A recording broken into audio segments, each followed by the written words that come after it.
Hi, my name's James Ellwood. I'm one of two company directors at Fotonow YouACE. We're a Plymouth-based media organisation and we were set up in 2009 in Falmouth in the UK and in 2010 relocated up to Plymouth. Our main aim is around education, using media as a tool. We often work very informally with people such as the youth services and community groups.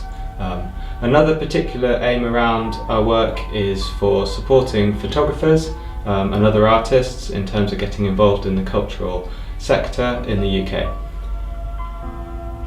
We're particularly keen to make sure that people have a voice through media, so one of our kind of particular roles is to make sure that people and communities can use media to tell their stories and hopefully inspire people and create change.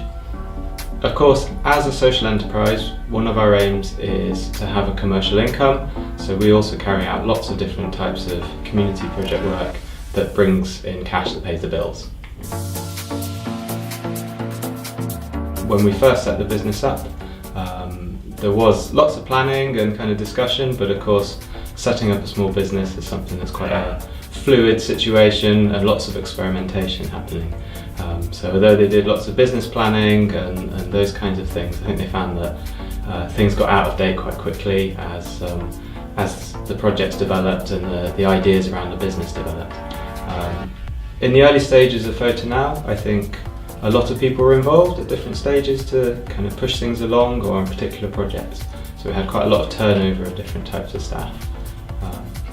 When I took over in 2015 as a director, one of the main things that we were looking at was how to update the company and push it forward after obviously quite a number of years of working and the company ticking along quite well. We wanted to up the game and kind of push it to a new level and sort of bring a fresh vision as well to what we were doing and a new focus.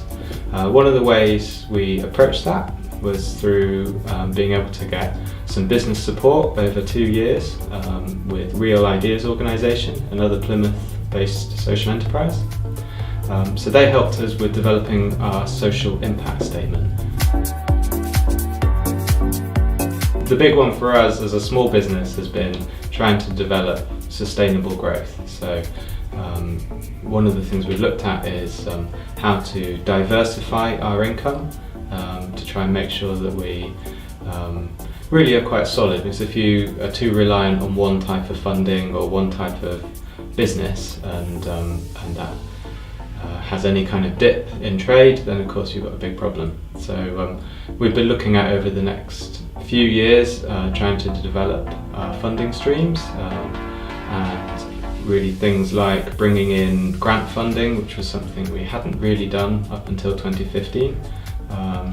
And also our commercial work being more broad. So one of the things we're doing at the moment with our new offices, for instance, is the ability to run workshops and additional courses at a commercial rate. So bringing in income from individuals, from businesses and from grants, and I think that's been something that's a strength for us. So in more recent times, one of the things we've done is chosen to take out a business loan against one of our projects. So Camper Obscura, which is kind of like a big camera on wheels. It's a really fascinating project and has had a lot of public interest and been very popular over the years.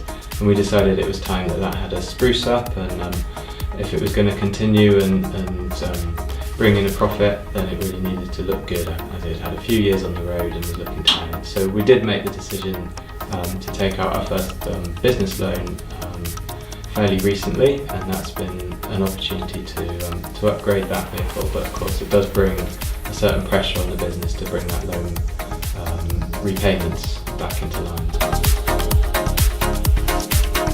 As a community interest company, being connected to communities and stakeholders is really important for us. We don't have a formal system in place, and we never have had.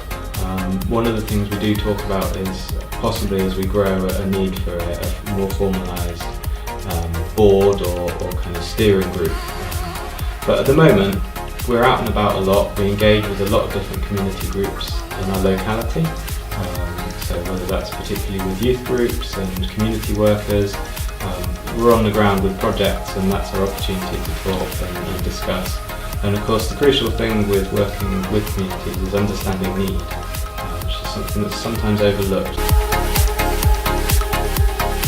As I talked about, social impact is something that we've been trying to improve our measurement of. It's something that is a big area, and it's something that's worthwhile building into your business from day one if you can. Even on a basic level. But we've had a lot of success in the last few years. We've been able to really see through the data that we collect that we build people's confidence, that our work with communities can really mean that they can feel that their voice is being heard, that campaigns and injustices really can be challenged, and media of course is a fantastic tool because it can be shared so widely. So a young person's voice in a rundown community can be recorded through one of our projects and shared, and maybe people higher up in the chain can take that on board and listen.